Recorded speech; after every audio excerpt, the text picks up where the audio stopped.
Good afternoon, and thank you so much for joining us today for this presentation about the Aging Services Response to Fraud and Scams. This webinar is being recorded. My name is Anna Tabor, and I'm the director of the Pension Action Center at the Gerontology Institute at UMass Boston. I'm one of the principal investigators for this study. My co-principal investigator, Professor Beth Dugan, unfortunately is not able to join us today, but I wanted to introduce two other members of the team who have been working on this project. First of all, Dr. Taylor Jansen, who is a postdoc at UMass Boston, and also Emily Kennerly, who is the Director of Development and Outreach at the Pension Action Center. I also want to thank the Albert and Elaine Borchard Foundation's Center for Law and Aging, which provided funding for this study. And I also want to thank you, the participants in the study and the survey.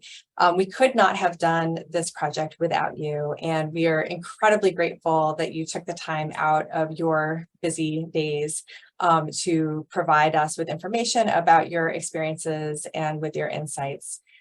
So we're tremendously grateful for the work that you do every day, and thank you so much again for making this project possible.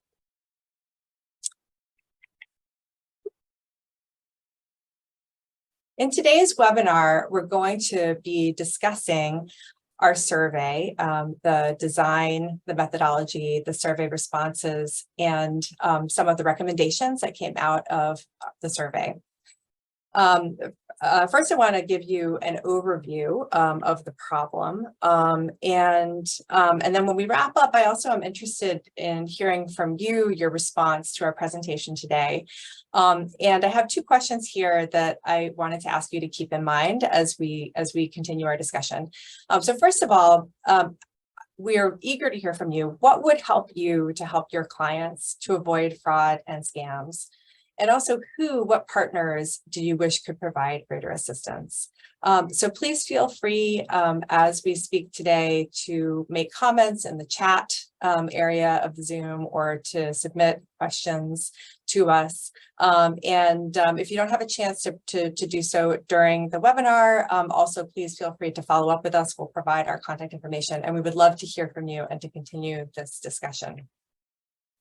But before we jump in, I also wanted to alert you to a recent report that the FBI issued, their 2022 Internet Crime Report, which is available at the website listed.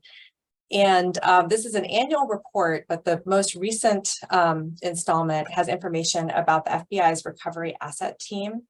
And we heard a lot in the survey responses about the frustration that many people experience when they're trying to help their older clients to report frauds and scams and to perhaps even recover money that was lost.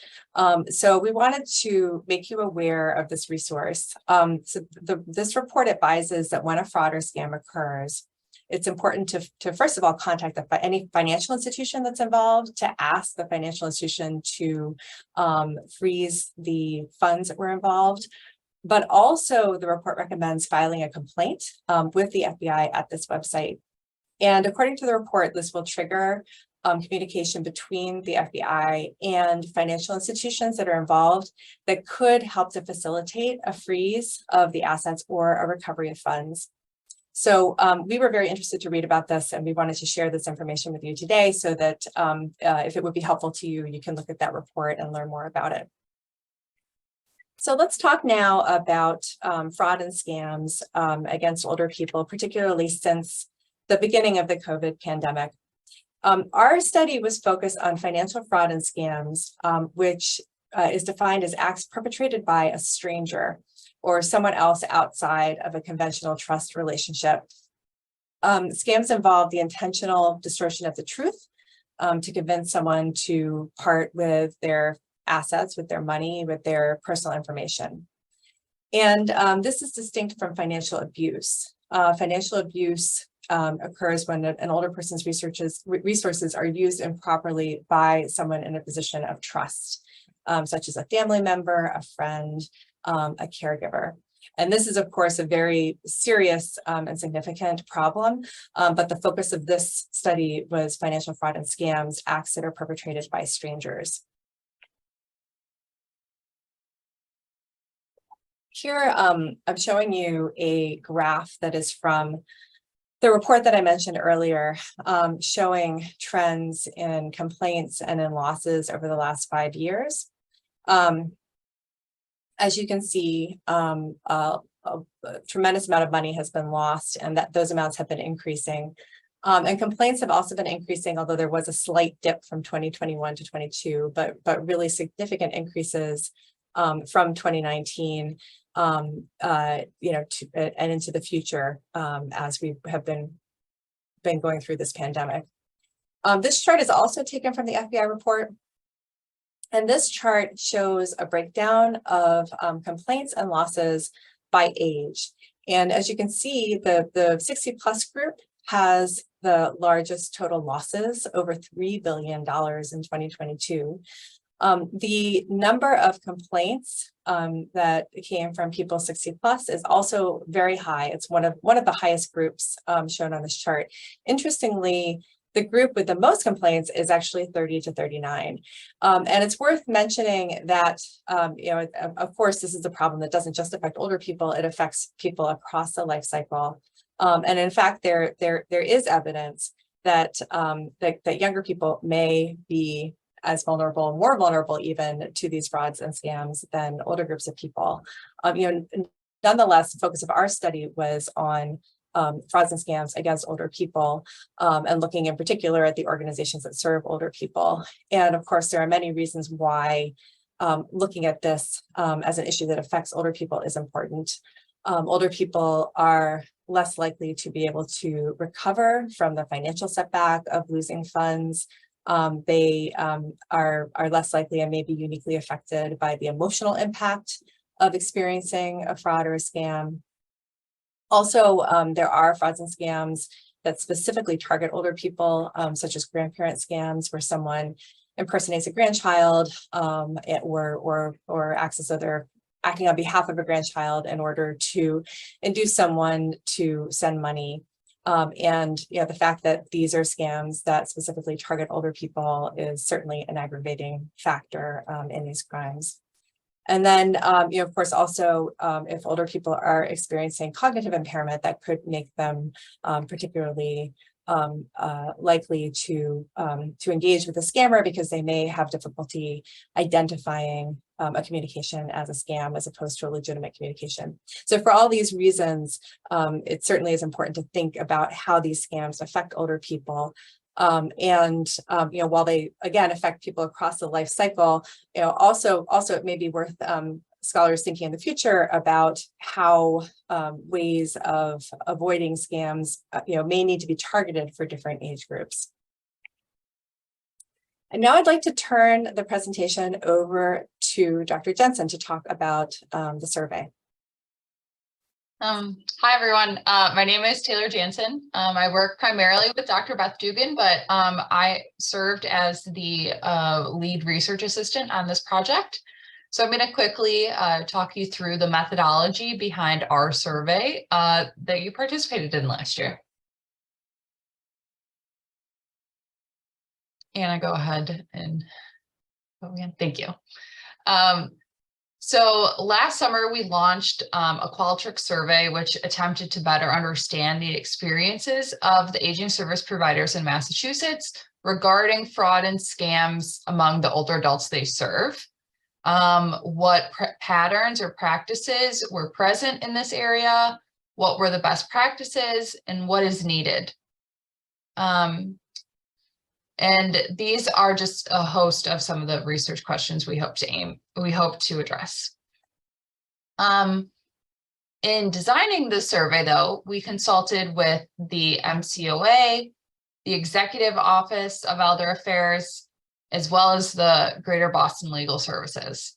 We contacted over 400 people to complete our survey, and these people worked at the Councils on Aging, AAAs in Massachusetts, and legal service organizations who serve older adults.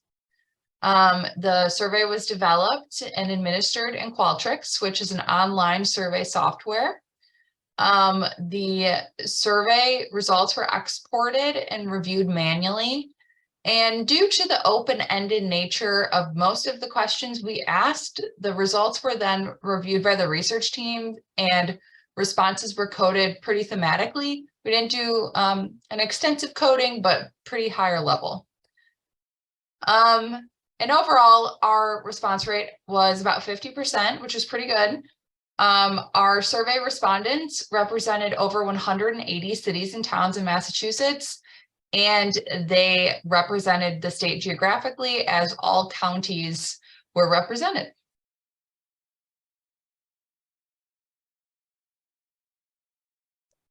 That's all I have. And Anna, I believe, is going to go over the results.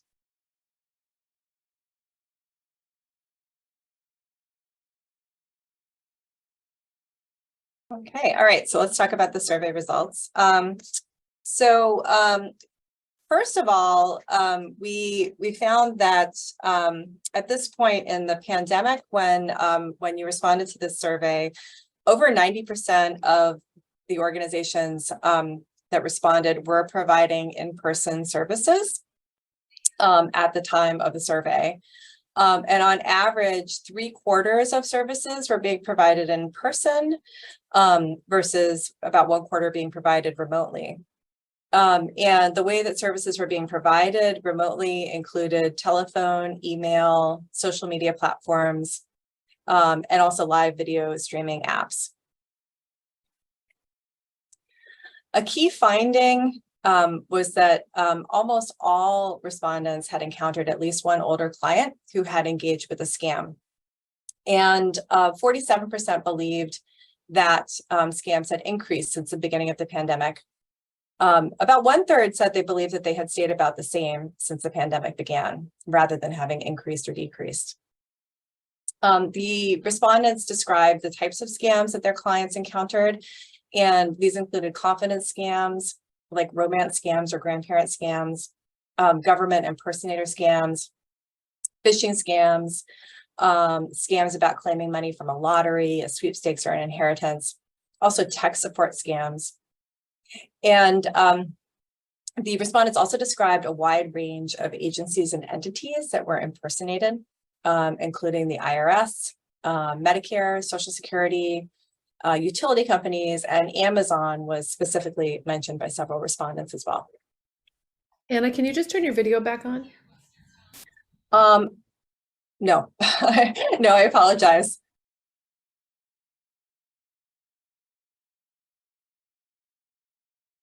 I don't think I can, but can you hear me okay? Yes, that's fine. Okay. No worries. Sorry for that. Okay, all right, sorry about that. The respondents also indicated that they had, oh, here we go.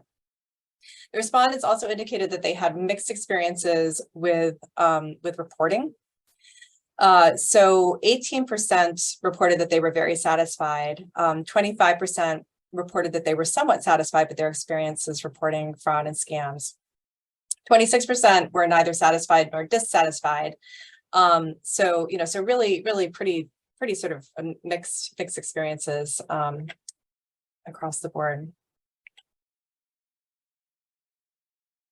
And talking about their experiences working with their clients, reading the narrative responses, one really gets a sense of the frustration and just the sense of futility that many people working at aging services organizations are feeling around fraud and scams. So here we have a few quotes that are representative of what we saw in the narrative responses. There's never a good resolution if someone has already sent money. It's impossible to get back and seemingly no way to prevent it again. There's nothing our organization can do more. It's up to the government to stop these attacks. And I wish we could trace these scammers, but it seems pretty impossible to do. And again, these are just a few comments, but there were many more, again, expressing this really strong sense of frustration. Also, the respondents almost universally indicated that additional resources would be helpful to their organizations in protecting their clients against scams. 35% indicated that additional educational materials to give to their clients would be helpful. Other resources that would be helpful would be greater collaboration with legal or financial services, additional training for staff. And a smaller percentage indicated that help with internal policies and procedures about protecting clients' personal information would be useful to their organizations. One theme that we saw throughout these responses was just the importance of client training and education. And there was a lot of really interesting information about what the respondents believe makes training and education effective. They indicated that it should be repeated. It's not something that you can do once and be done with it. It should be consistently provided. It should be relatable to the recipients. It's important for it to avoid shaming participants, particularly participants who may have engaged with scammers in the past. Some approaches that were suggested were having role play scenarios or having peer-to-peer training.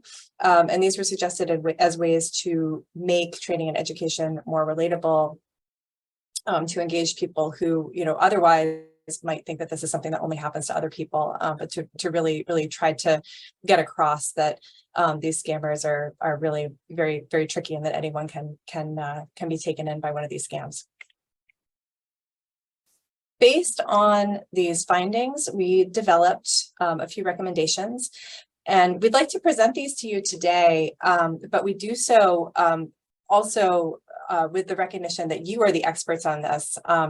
We've tried to distill the information from the surveys, but we're really very eager to hear your feedback. So please feel free to leave that in the chat section, or to reach out to us as well after the webinar, because we would love to continue this conversation. So our first recommendation is to streamline the reporting process. One of the things that we heard in the responses is that it's difficult to know where to report to. The system is not centralized. It's hard to know, should you report to local law enforcement, to the state, to the FBI? Should you report to everyone? And so streamlining could be very helpful, and that could happen either through a single point, like a national reporting point, or it could be that there are a network of reporting points, maybe one in each state, that are all coordinated. But ideally, what would happen is, the individual who's affected or the aging services organization that's helping them would make one phone call, and then that would trigger a process of reporting the incident to law enforcement. Starting to, potentially freeze accounts and possibly, hopefully recover money, and also obtain victim support services as well for the person who is involved. Our second recommendation is to develop centralized resource centers to provide this training and education that is so important. And it's time consuming to develop training materials. It's difficult to know what are the latest scams that people need to be hearing about, so that they know how to avoid them. It is difficult to have the resources to provide translations in all of the languages that are required for the clients of a particular organization. And also, ideally, these materials would be developed with an older learner in mind, so that they could be most effective in getting their message across. So having this centralized, so that aging services organizations know where they can go to get trusted, up-to-date, effective training resources to provide to their clients, would really be very effective. It would conserve resources. It would eliminate people sort of duplicating work, and potentially it would make some of these materials more effective as well. The third recommendation is to integrate local community efforts with state and national law enforcement. It is clear that the Aging Services Network is on the ground, experiencing with their clients these frauds and scams every day. And it would behoove law enforcement to be in communication with these organizations so that they can benefit from that incredible knowledge that aging services organizations have. Also, because there is such a strong sense of frustration, having additional communication with law enforcement might also help to increase transparency into what's happening in other areas in order to fight fraud and scams, and that may be helpful to aging services organizations as they're providing services to their clients, and may also be encouraging to them to continue to do the really great work that they're doing. So, to conclude, again, we would really appreciate hearing from you more about what you think. Do you agree with these recommendations? Are there additional recommendations that are missing? What would be helpful to you now? What would be helpful to you, in terms of resources, also in terms of who are partners, who you would like to be engaged with? Please feel free. Unfortunately, I don't think we have the ability to interact with you face-to-face in this webinar format, but we would love to hear from you in the chat. If you don't have a chance to provide feedback to us live during the webinar, please reach out to us because we would really love to speak with you more about this. Perhaps, Taylor, would it be possible to put the link to the feedback form into the chat? Yes, of course. Okay, great. Great. So we've developed a form that we're going to be providing in the chat momentarily. So if you click on that form, that takes you to a Google form, and that's another way that you can provide additional feedback to us. Again, we'd really love to hear from you and continue this conversation. So again, before I wrap up, though, I just want to again thank you so much. We're just so tremendously grateful to you for your participation, and really look forward to continuing this conversation with you. My email is on the slide, and Beth Dugan's email is also here. Please reach out to us with any questions or comments, and we'll look forward to speaking with you.